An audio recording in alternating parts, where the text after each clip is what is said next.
కూడా ఆలోచన చేయమని కోరుతా ఉన్నా. అదే మాదిరిగా జరుగుతా ఉంది. అదే మాదిరిగా దుష్ప్రచారంలో భాగంగా జరుగుతా ఉంది. ల్యాండ్ టైటిలింగ్ యాక్ట్ విషయంలో కూడా ఇదే మాదిరిగా జరుగుతా ఉంది. ప్రతి ఒక్కరికి మెసేజ్లు పంపిస్తా ఉన్నాడు. ప్రతి ఒక్కరికి కూడా ఫోన్లు చేసి చెప్తా ఉన్నారు మీ భూములు జగన్ కాజేస్తాడు అని. అయ్యా చంద్రబాబు, జగన్ ఎలాంటి వాడో నీకు తెలియదేమో, కానీ ఈ రాష్ట్రంలో ఉన్న ప్రతి పేదకు తెలుసు జగన్ ఎలాంటి వాడో అని చెప్పి ఈ సందర్భంగా చెప్తా ఉన్నా. జగన్ భూములు ఇచ్చేవాడే కానీ జగన్ భూములు లాక్కునేవాడు కాదు నీ మాదిరిగా అని చెప్తా ఉన్నాడు. ఈరోజు అసలు ల్యాండ్ టైటిలింగ్ యాక్ట్ అంటే ఏమో చంద్రబాబు నాయుడు గారికి తెలుసా అని అడుగుతా ఉన్నాడు మీ జగన్. అసలు ల్యాండ్ టైటిలింగ్ యాక్ట్ అనంటే దాని అర్థం ఏమిటో తెలుసా?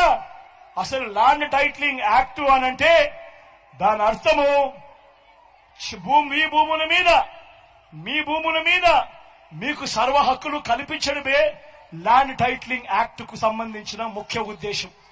మీ భూములు 100 సంవత్సరాల కిందట సర్వే జరిగింది. బ్రిటిషర్లు ఉన్నప్పుడు సర్వే జరిగింది. దాని తర్వాత ఏ ఒక్కడు కూడా సర్వే చేసిన పరిస్థితులు లేవు. ఎక్కడా కూడా 15,000 గ్రామ సచివాలయాలలో 15,000 సర్వేలను పెట్టించి ఏ ఒక్కరు కూడా ఎప్పుడు సర్వే చేసిన పరిస్థితులే లేవు.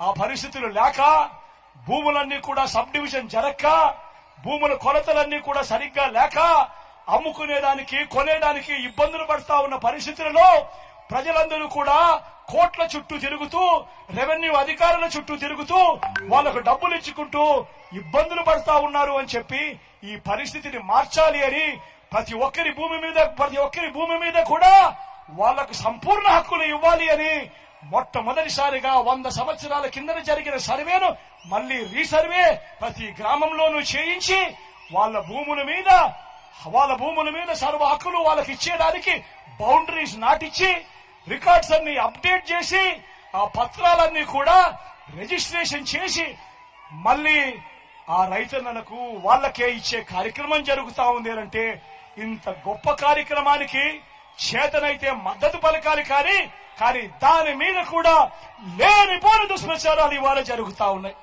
ప్రతి ఒక్కరిని కూడా ఆలోచన చేయమని కోరుతా ఉన్నా. అదే మాదిరిగా నిన్ననే ఈ పెద్ద మంచి చంద్రబాబు నాయుడు గారు